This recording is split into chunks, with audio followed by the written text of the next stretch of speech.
Between 2002 and 2021, more than 60 people vanished on Mount Hood. Some were found, many were not. And for a mountain located just 50 miles from a major American city, that number raises a question no one has fully answered. If you're here because you value careful investigation over sensational claims, consider subscribing. We explore America's most puzzling places with facts, not fear. A like helps us reach others who think the same way. Now let's look at what makes Mount Hood different. Mount Hood is an active stratovolcano in northern Oregon, standing at 11,240 feet. It's the highest peak in the state and sits within the Mount Hood National Forest, roughly 50 miles east of Portland. The mountain is not remote in the way Alaska's wilderness is remote. Highways lead to its base. Ski resorts operate on their slopes. Hundreds of thousands of people visit each year. It is accessible, popular, and heavily trafficked. Yet it is also a place where people disappear with surprising regularity. Mount Hood became a climbing destination in the mid-1800s. The first recorded summit was in 1857. Since then, it has been climbed thousands of times. It is considered one of the most climbed glaciated peaks in North America. But it is also one of the deadliest. According to the Oregon Office of Emergency Management and local search and rescue organizations, Mount Hood accounts for more search and rescue missions than any other location in the state. On average, there are roughly 50 to 60 missions per year on the mountain. Not all of these involve disappearances. Many are injuries, falls, or people who become disoriented and are found within hours. But a significant number involve individuals who are never located. The Crag Rats, one of the oldest mountain rescue teams in the United States, has been operating on Mount Hood since 1926. Their records show a pattern. Experienced climbers, solo hikers, and skiers have all gone missing under conditions that should not have been fatal. In 1986, a group of high school students and teachers from Oregon Episcopal School was caught in a sudden storm near Crater Rock. 7 students and 2 adults died from hypothermia. This incident remains one of the worst climbing disasters in Oregon history, but it was not unexplained. The weather was the cause. What makes other cases different is the absence of clear answers.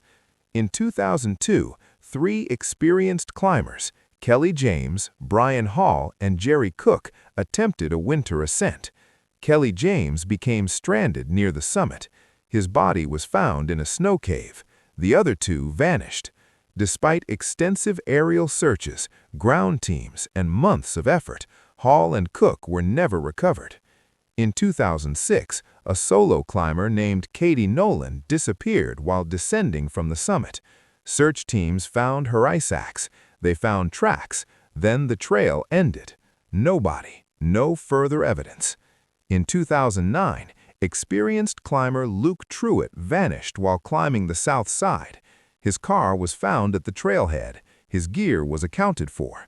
He was never seen again. These are not the only cases. There are others. Several patterns emerge when examining these incidents. First, many of the missing are experienced. They are not beginners making obvious mistakes. They know the mountain, they carry proper equipment, and they follow established routes. Second, many disappearances occur during weather events, but not always. Some happen on clear days with stable conditions. Third, often traces are found. Gear, tracks, clothing, but not the person. The trail goes cold in areas that should be findable. Mount Hood's terrain is complex. It has glaciers, crevices, ice caves, and unstable snow bridges. It is possible to fall into places that are difficult or impossible to reach. Bodies can be buried under snow and ice for years, sometimes decades. But this does not explain every case. Some disappearances happen in areas that have been thoroughly searched multiple times. Another element is the mountain's weather. Conditions can change within minutes. A clear morning can become a whiteout by noon. Temperatures drop rapidly. Visibility disappears. People can become disoriented even on familiar trails. Yet the missing are often last seen in conditions that were not extreme. There is also the issue of recovery. Even when someone is believed to have fallen into a crevasse or been buried by an avalanche, recovery efforts sometimes find nothing. Glaciers move, yes, snow shifts, but the complete absence of remains in certain areas is difficult to explain.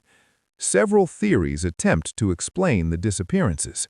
Some are scientific, others are speculative. The most accepted explanation is environmental. Mount Hood is dangerous. Crevices open and close, avalanches occur without warning. People can fall into spaces that remain hidden under snow for years. The mountain's glaciers move slowly, potentially carrying remains far from where someone disappeared. Search and rescue teams point out that even with modern technology, certain areas remain difficult to access. Steep slopes, unstable ice, and dangerous avalanche zones prevent thorough searches in some locations. Another theory involves navigation errors. Even experienced climbers can become disoriented in whiteout conditions.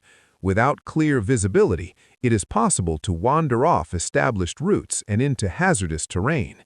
Some believe missing individuals may have descended the wrong side of the mountain, ending up in areas far from where searchers expected. There are also theories about mental states. Hypothermia can cause confusion and irrational behavior. People in the late stages of hypothermia sometimes remove clothing or make decisions that seem illogical. This could explain why some individuals are never found. They may have traveled in unexpected directions before succumbing to the cold. A less scientific but persistent theory involves the mountain's volcanic activity. Mount Hood is not dormant. It is classified as active, with the last eruptive period occurring in the 1790s. Some suggest that fumaroles, openings that emit volcanic gases, could exist in hidden areas. If someone fell into a fumarole or near one, toxic gases could be a factor. However, no evidence supports this theory in any of the documented disappearances. There are also local stories. Some attribute the disappearances to the mountain's spiritual nature. Indigenous peoples, including the Multnomah and Clackamas tribes, historically regarded the mountain with reverence and caution. Whether this reflects knowledge of specific dangers or cultural respect for the mountain's power is unclear. Mount Hood remains one of the most visited mountains in the United States. Its proximity to Portland makes it accessible for day trips. Thousands climb it each year without incident. Yet the disappearances continue to occur. Families wait for answers. Search and rescue teams continue their work, knowing that some missions will end without resolution. The mountain also serves as a case study for wilderness safety. Each disappearance leads to discussions about preparation, communication, and the limits of technology in mountain environments. For some, Mount Hood represents the boundary between known and unknown. It is a place where modern tools and methods sometimes fail, where experience does not guarantee safety, and where the natural world reminds us that not everything can be explained or controlled. Mount Hood is not haunted. It is not cursed. It is a mountain, powerful, unpredictable, and indifferent. But the question remains, why do so many experienced people vanish on a mountain that sits within sight of a major city? Why do some searches end with no trace? And what does it mean when a place this accessible still holds secrets we cannot uncover? Perhaps the answer is simpler than we think. Perhaps it is not. Either way, Mount Hood does not offer explanations. It only asks that we pay attention.